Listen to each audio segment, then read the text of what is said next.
Hello and welcome to Let's Talk. Today I'm here at the Pembroke Pines Police Department with Officer Andrew Feldman. So today we're going to talk about crime prevention through environmental design. Yes, ma'am. That's a lot of words, but it's really a simple matter. What can a homeowner do to environmentally protect their home?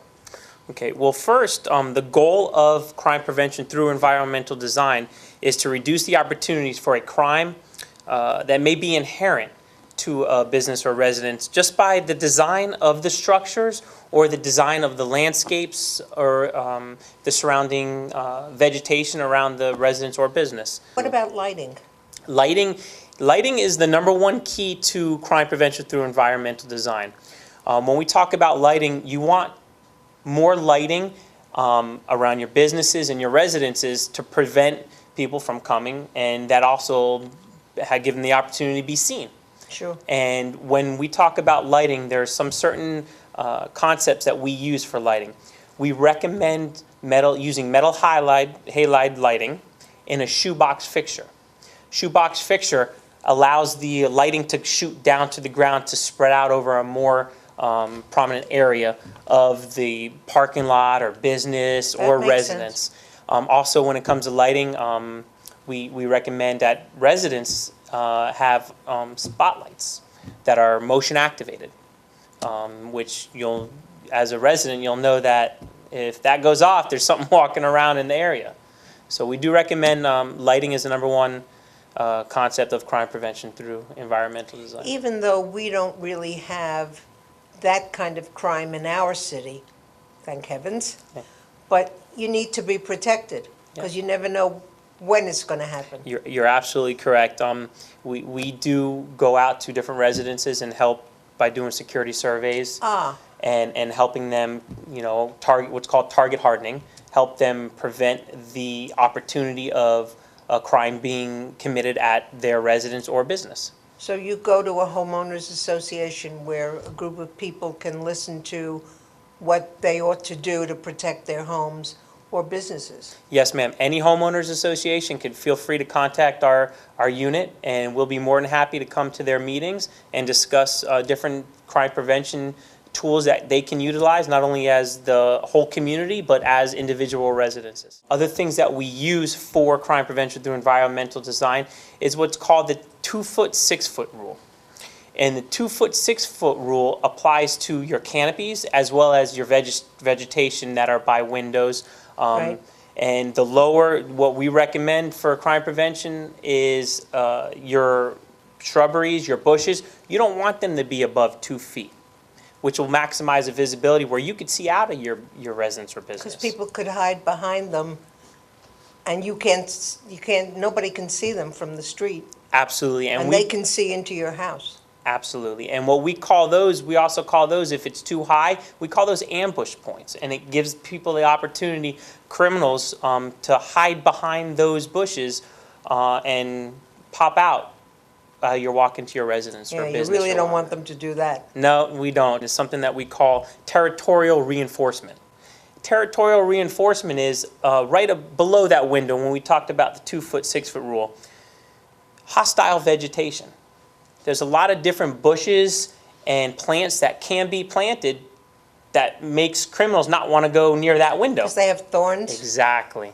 We need crime prevention, and if we can do it easily, what a wonderful thing that is. Absolutely. We all need to work together. We need the community's involvement, and we couldn't do half of the things that we accomplish without the support of the community, their involvement, and working together as a team. We're all one. So it's really vegetation and lighting. Is there anything else? Well, there's when we talked about the target hardening, there's different things that can be utilized with locks for residences or businesses, windows. Of course, the number one crime prevention tool for windows is hurricane impact windows, because they're not going to be allowed to be smashed as some of the other windows are. But we also use for sliding glass doors or windows something that's called a Charlie bar. But also on the front door, we use something that's called a strike plate. and that just goes over the deadbolt on the outside and doesn't allow them to jimmy that lock or slide anything in there to open that lock. And another thing I wanted to talk about, since you have me here, which I appreciate, is risk spreading. Now, the average criminal that breaks into a residence or business is in and out under a minute and a half, 2 minutes. Really? Yes, they're in and out. They want to get in and they want to get out because when we talked about the before, they don't want to be seen. So they're mainly looking to get the small stuff that they could cash in for money. The jewelry, the guns. They're not looking to spend a great amount of time inside a residence. So they're not taking 60-inch televisions. they can if it's easy access, but they're not going to spend time trying to jimmy it off the wall. Right. Or they need to have a vehicle to place it in, because if you see a criminal running down the street with a TV in their hand, they're probably going to get a phone call, and that goes back to they don't want to be seen. But something that we do recommend for crime prevention is what's called risk spreading. And risk spreading is most females and males have a jewelry box, of course, in their room. Well, criminals that are breaking into residences want to take that jewelry so they can pawn it and get cash. Sure. Well, with risk spreading, what we recommend is exactly what the definition is. Spread that risk. By doing that, you're going to place some of your expensive jewelry in one room.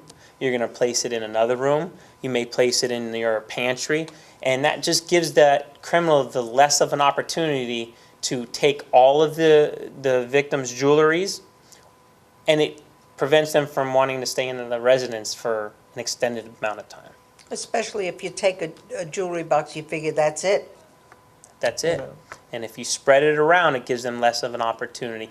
We can't prevent everything. It's not the telltale fix for crime, Sure. for criminals to not do it, but it's going to help the situation. Yeah, anything you can do to deter it a little is a help. Absolutely. You know. Absolutely. So, okay, is there anything else we can do?